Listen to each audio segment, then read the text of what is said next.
इस देश में कितनी नफरतें बढ़ गई है, इसका अंदाजा आप इस बात से लगा सकते हैं कि मसाजिदों को गिराने के लिए, मसाजिदों को ध्वस्त करने के लिए लोग सड़क पर आकर के आंदोलन कर रहे हैं।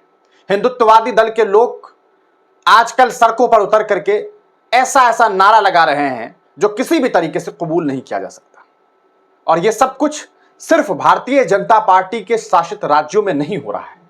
ये बात हम आपको इसलिए बता रहे हैं क्योंकि हिमाचल प्रदेश में राहुल गांधी की मोहब्बत की दुकान है और वहां पर मुसलमानों के खिलाफ ऐसे ऐसे नारों का इस्तेमाल किया गया है जिसे सुनने के बाद सीधे तौर पर यह बात समझ आती है कि कितनी नफरतें लोगों के अंदर है। और उन नफरतों को फैलाने में यकीनी तौर पर वहां के जो प्रशासनिक व्यवस्था से जुड़े हुए लोग हैं वो उस नफरत फैलाने वाले लोगों को बढ़ावा दे रहे हैं, उन लोगों को अरेस्ट ना करके। क्योंकि वो लोग जो नारा दे रहे हैं, वो लोग जो नारेबाजी कर रहे हैं मुसलमानों के खिलाफ, जिस तरह के आपत्तिजनक नारों का इस्तेमाल कर रहे हैं, वो आप तमाम लोगों ने देखा है।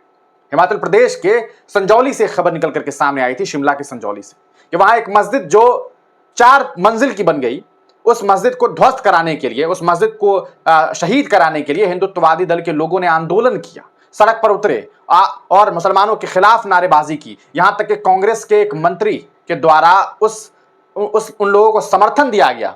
ये आपको मैं दिखा रहा हूं, जो ये रैली की तस्वीर आप देख रहे हैं, इस तरह की कई वीडियो सामने आए थे। और उसके अलावा आपने देखा कि किस तरह से मंडी से भी इसी तरह की खबरें सामने आई, इसी तरह की खबरें कुल्लू से सामने आई। और अब आपको बता दें कि जिस मस्जिद के खिलाफ प्रदर्शन किया जा रहा था, उस मस्जिद को लेकर के एक बड़ा फैसला जो है जिला कोर्ट ने दिया है। आपको बता दें कि जिला नगर आयुक्त, नगर निगम का एक कोर्ट होता है, उस कोर्ट के द्वारा यह फैसला दिया गया है कि मस्जिद के 3 मंजिल को ध्वस्त किया जाएगा। चौंकाने वाली बात यह है, दैनिक भास्कर ने खबर प्रकाशित की, उसके अनुसार उस मस्जिद के 3 मंजिल को ध्वस्त कराने का प्रस्ताव जो है वो उस मस्जिद कमेटी के लोगों के द्वारा दिया गया है। शुरू में यही लोग ये दावा कर रहे थे कि वो मस्जिद आजादी से पहले से वहां पर मौजूद है।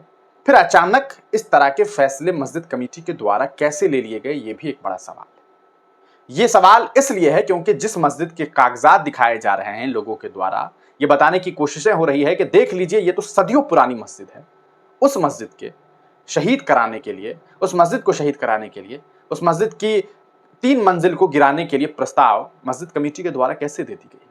इस पूरे मामले को लेकर के जो खबर सामने आ रही है वो हम आपको बता दें। हिमाचल प्रदेश जिला अदालत संजौली ने मस्जिद की 3 मंजिला ध्वस्त करने का जो है आदेश दिया है। इस पूरे मामले को लेकर के जो खबरें सामने आई, अंसार इमरान लिखते हैं, संजौली मस्जिद के असली गुनहगार मोहब्बत की दुकान वाली कांग्रेस नहीं है, बल्कि मस्जिद की कमेटी के तथाकथित जिम्मेदार हैं। जब अपने ही सफों में कौम और मिल्लत के गद्दार भरे हों तो दूसरों पर क्या बोलेंगे। कोर्ट का फैसला या कानूनी प्रक्रिया से पहले ही खुद जाकर यह कह देना कि मस्जिद का निर्माण अवैध है, यह तो मुस्लिम विरोधी प्रशासन को खुली छूट देना जैसा है। आइए हमारी मस्जिद को शहीद कर दीजिए, हमें कोई फर्क नहीं पड़ता। गंगा जमुनी तहजीब के नाम पर अपनी मस्जिदों की कुर्बानी देना इन जैसे कुछ लोगों के चरित्र का हिस्सा बन चुका है। आप इनको आलिम, इमाम और कौम के जिम्मेदार बोलिए, मगर मेरी नजर में ये चरित्रहीन और कांग्रेसी दलाल से ज्यादा कुछ नहीं है।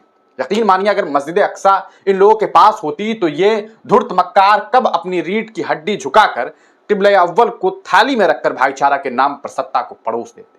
ये बड़ी बात जो है अब वो ट्वीट करके कही गई। जो कथित इमाम खुद से ही मस्जिद को अवैध बताता है और खुद उसी संजौली की मस्जिद में इमामत करता है, मैं तो यह सोचता हूं क्या उस इमाम के पीछे नमाज कबूल होती होगी या नहीं होती होगी।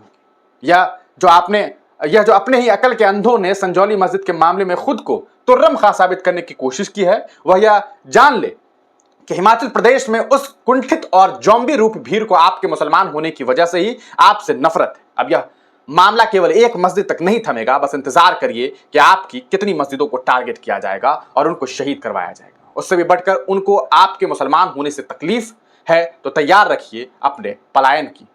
करवा है मगर सच यही है। ये वो मस्जिद है जिस मस्जिद की 3 मंजिल को शहीद करने की बात सामने आ रही है। आप तमाम लोग इस पूरे मामले को किस तरह से देखते हैं? अंसार इमरान ने जो ट्वीट किया है वो हमने आपको दिखाया। आप इस पूरे प्रकरण को किस तरह से देखते हैं, अपनी राय कमेंट सेक्शन में जरूर दीजिएगा।